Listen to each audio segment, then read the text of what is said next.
look at your sort of sequence and setup. So previously, your right hand was a little bit on what we call the weaker side. Okay, if we draw a line up for the shaft here now, we'd expect that to be on your right wrist. You see that's a little bit, your wrist is sort of a little bit more onto this side to the left. Yeah.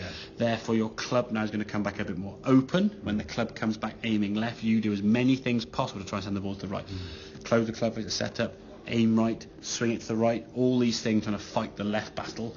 When we eliminate that, as we said, with the grip change, the ball then started going to the right, and then you sort of figured out where straight was. So the sequence now is going to be, when you put that club down behind the golf ball like so, that's that, say the logo now is much, there's a difference in the right hand grip there, okay? It's turned over more. The V that you're making now between thumb and forefinger is up towards your right shoulder, and the club itself is a little bit more towards your lead leg, yeah? Right. It's not sort of so far back in the stance. When you put your left hand on the club there now, that club now is a little bit more in the right position there, set at the shaft's not so far. In lesson one with the hands way forward, didn't we? Big lean and big sort of hands position. Now that's the club's a much better position. And we said now the swing's going to be more of a hinge going back is great, okay? We're trying to repeat that L on the way through.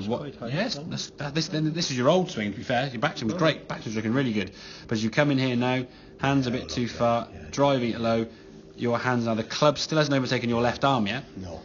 Your club overtakes, if you draw a line from where your left arm is there, the club's still behind that.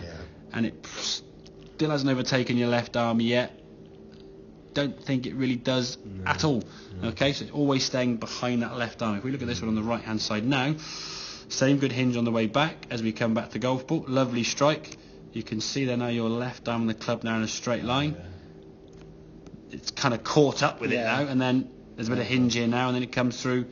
When you finish the swing up over that right shot, it looks a lot more freer with the swing as well. When you finish the swing, a lot more energy has been consumed in the back of the ball with a lot less effort from you, which is the key thing. You're not trying to whack it harder, you're just whacking it more efficiently.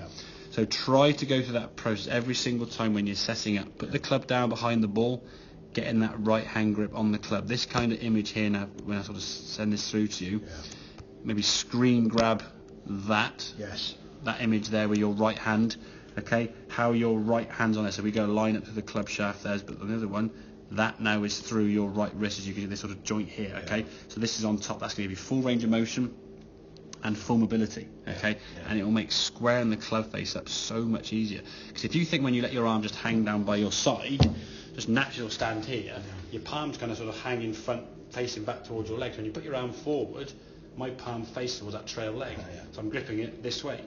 I'm not doing it that way. My arm doesn't sit here, you see. So if it sits here, it can return back here. If it starts here and the face is there, as that twists, face comes open, you see.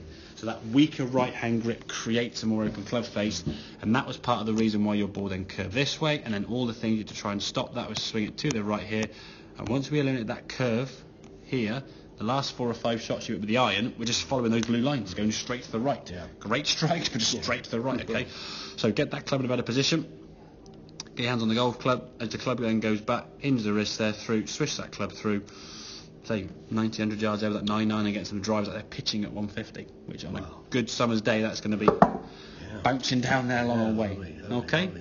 Make kind of some sense then? A lot of sense. Good. So I think, as I said to you before, hopefully when you next play, we can get that grip better. And next lesson, we'll get on the golf course and see how you transition through this.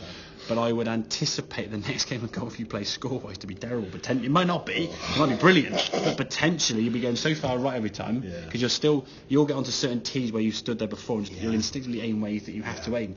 And you don't have to aim now so far right. And it'll be difficult initially to kind of find, well, where is that perfect alignment, because the ball now is not going where I think it's going to go. So take a little bit of practice with that, but you can see hopefully by when you get the correct contact how much further you're going to get it. And suddenly now, rather than the ball 120 with a driver and like 70 with a 9-9, it's going like 170 with a driver and then 110 with a 9-9. That's 30-40 yards on the club. That's a playable score and distance. And you can get the ball on the golf course, you can be breaking 100 like that. Brilliant. Okay, mate? Thanks, good stuff. My pleasure.